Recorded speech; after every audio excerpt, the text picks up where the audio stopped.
It is a burned out hulk, a wreck of a house, smack in the middle of a nice residential neighborhood.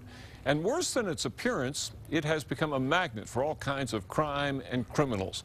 No matter how hard and how often neighbors have tried to get the city to do something about that house, nothing has changed.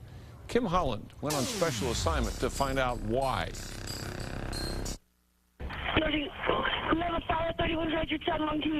Residents in a southeast Albuquerque neighborhood had no problem spotting the flames and smoke spewing from this house. Cloud of black smoke filling the entire everything outside. A frantic 911 caller who was inside when the fire started prompted a dozen emergency vehicles to respond to 3100 San Joaquin Avenue Southeast. Heavy black smoke pushing out all vent openings. The fire ravaged the home. That was 2 years ago. And today, with its collapsed roof, the house remains unlivable. But that doesn't mean it's vacant. Since the fire, the house has become a magnet for transients and kids who like to party here. Kids come over the wall and hang out in there. There have been taggers, graffiti. Detectives confirm this is gang graffiti. Then just last month, another 911 call for a second fire. Oh my God, it's jumping the fence, it's jumping the fence, oh my God. We saw was like an ambulance go by and then the fire department, and it was crazy. Firefighters say it's arson. So Law was right. Neighbors say they've had enough.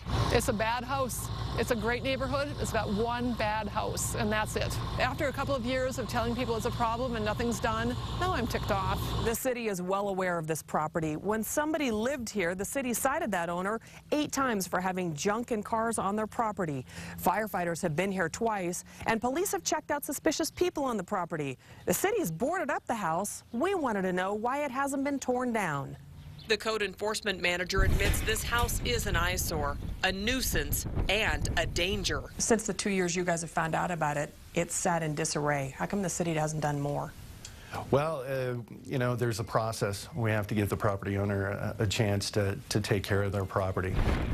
By law, the city had to give the owners, a woman in her 80s and her son, a year to fix the house. Well, that didn't happen, so the city condemned it, posted it substandard, and was ready to tear it down.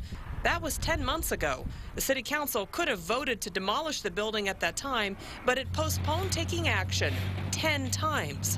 What worries me the most is the roof. The house is located in Councilor Ray Garduno's district. Why hasn't this building been demolished? Why is it still standing?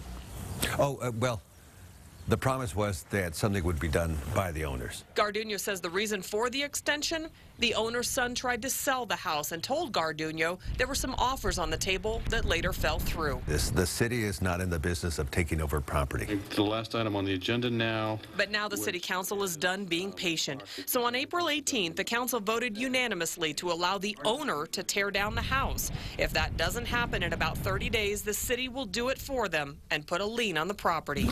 As residents spruce up their houses this spring, they're ready for the biggest dump on the block to be history. Kim Holland, KRQE News 13. Through his realtor, the owner's son said he didn't want to talk to us about this.